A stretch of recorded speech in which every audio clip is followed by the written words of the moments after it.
Halo guys, welcome to Cerita Nyata Channel.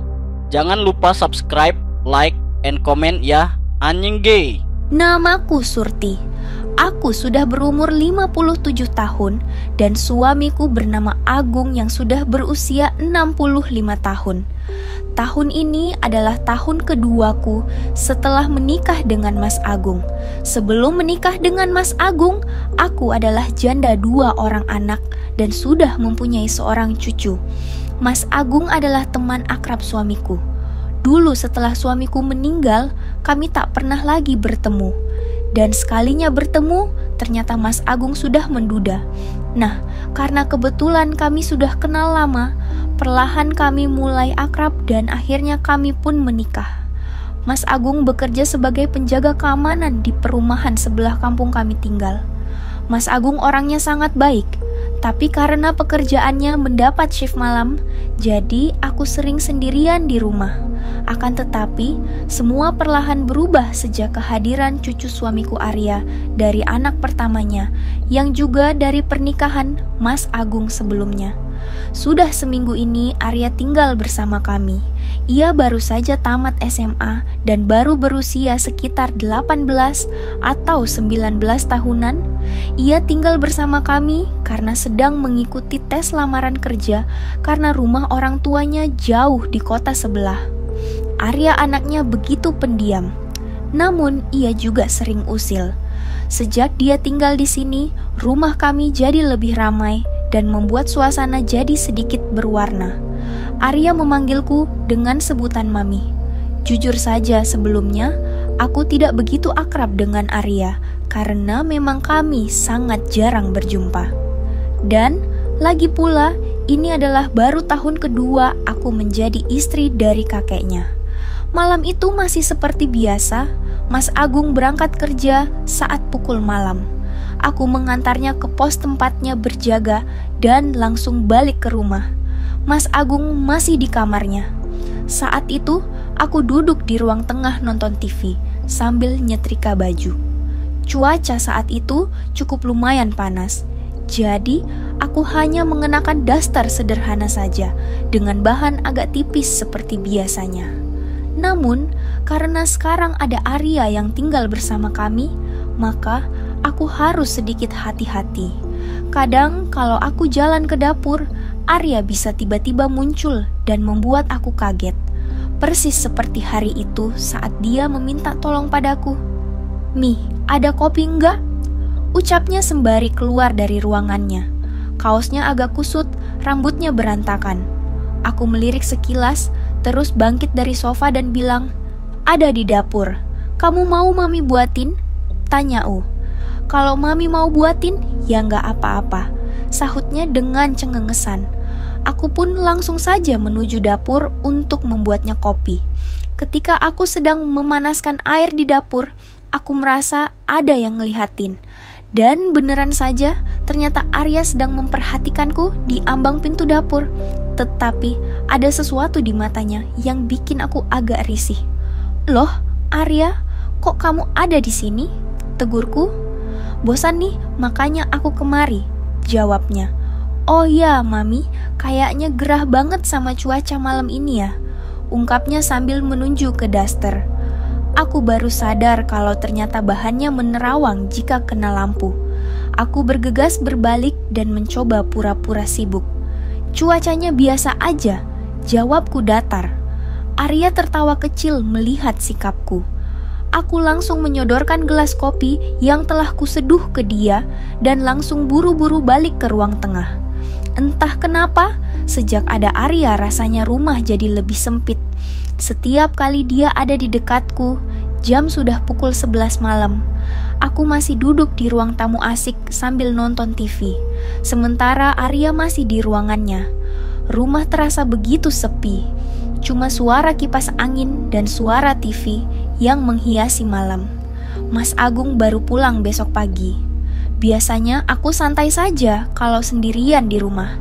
Tapi entah kenapa malam ini rasanya beda. Mungkin gara-gara kejadian tadi di dapur yang membuatku sedikit canggung. Aku jadi lebih sadar kalau ada laki-laki lain di rumah ini selain suamiku. Waktu terus berjalan, aku pun sudah mau istirahat di ruanganku. Sesampai di ruanganku, aku langsung menanggalkan karet rambut biar lebih santai. Baru saja aku mau istirahat, tiba-tiba aku langsung dikejutkan dengan suatu suara. Ketika aku nengok ke sudut kamar, tepatnya ke arah lemari tua dekat jendela, ternyata ada seekor tikus yang sedang berlarian. Dengan spontan, aku berteriak, jantungku berdebar kencang. Aku memang paling takut sama tikus. Aku memanggil Arya dengan berteriak dan berharap dia bisa dengar. Dan saat itu pula dia menuju ke ruanganku. "Kenapa, Mi?" tanyanya. "Ada tikus di lemari." Sahutku menunjuk ke arah lemari dengan wajah panik. Arya masuk dengan santai. Matanya masih terlihat mengantuk. "Cepetan carin," tegasku. Aku begitu takut jika tiba-tiba tikusnya lari ke arahku. Arya terlihat tertawa kecil sambil ngecek ke bawah lemari. "Kok enggak ada, Mi?" tanyanya. "Ada loh, tadi Mami dengar suaranya," ucapku lagi. Arya berusaha mencarinya walau tanpa hasil. "Udahlah, Mi, mungkin dia udah kabur," kata Arya yang akhirnya berdiri sambil melihatku dengan sedikit tertawa. "Jangan asal ngomong loh, Arya. Nanti tiba-tiba nongol lagi. Gimana?" ujarku. "Aku nggak bakal bisa tenang," kujarku. Arya melirikku dengan nyender di lemari. "Terus gimana, Mi?" tanyanya saat itu. Aku begitu dilema. Aku ragu-ragu mau mengatakan jika aku takut istirahat sendiri. Tapi kalau beneran tikusnya masih ada dan tikusnya naik, aku sudah pasti nggak bisa membayangkannya. Dengan terpaksa, aku memberanikan diri untuk minta tolong pada Arya. "Arya, tolong temenin Mami di sini bentar aja, ya?" Kira-kira sampai Mami terlelap aja, pintaku Arya sedikit terperangah saat aku berkata seperti itu. "Hah, serius, Mi?" tanyanya memastikan. Aku mengangguk pelan dan dia hanya tersenyum. "Ya udah, aku ambil bantal dulu," jawabnya. "Yumi," ucapnya. Aku hanya mengangguk dan tiba-tiba perasaanku ada yang tak wajar yang enggak bisa dijelaskan dengan kata-kata. Karena selama menikah dengan Mas Agung, dia sangat jarang pulang saat malam karena ia harus bekerja. Awalnya aku dan Arya masih normal saja. Walaupun kami ada di ruangan yang sama, aku istirahat di tempat peristirahatanku. Sementara Arya, ia beristirahat di lantai yang beralas tikar. Singkat cerita, keesokan malamnya Mas Agung cuti dari kerjanya karena sudah lama tak memenuhi kewajibannya. Malam itu, Mas Agung memberikan semua kewajibannya terhadapku. Namun, betapa bodohnya aku saat itu. Aku benar-benar lupa kalau di ruangan sebelah ada Arya, cucunya suamiku. Saat itu, aku sungguh tak nyaman untuk mengekspresikan semuanya. Aku mencoba untuk mengontrol dan tidak bersuara. Namun, aku tetap tak bisa. Besoknya, aku tetap bersikap seperti biasa. Dan malamnya Mas Agung sudah bersiap berangkat kerja untuk shift malamnya lagi. Setelah suara motornya Mas Agung menjauh, rumah kembali menjadi sepi. Saat itu, aku duduk di ruang tamu sambil nonton TV. Sementara Arya, ia duduk di karpet sambil mengotak-atik HP-nya. Tiba-tiba tanpa melihat ke arahku, dia berkata, "Nyi, kalau lagi berlayar jangan berisik, suaranya bikin ganggu tahu," ucapnya. Aku yang lagi memakan camilan saat itu langsung tersedak mendengar peringatan dari Arya. Aku langsung minum air dengan mata melotot ke arahnya. "Ganggu apa sih, Arya?" ujarku dengan perasaan campur aduk. Dia masih fokus ke HP-nya, tapi raut wajahnya tersenyum. "Pas kemarin malam kan aku belum tidur loh, Mi. Jadi aku bisa dengar," ucapnya dengan tertawa kecil.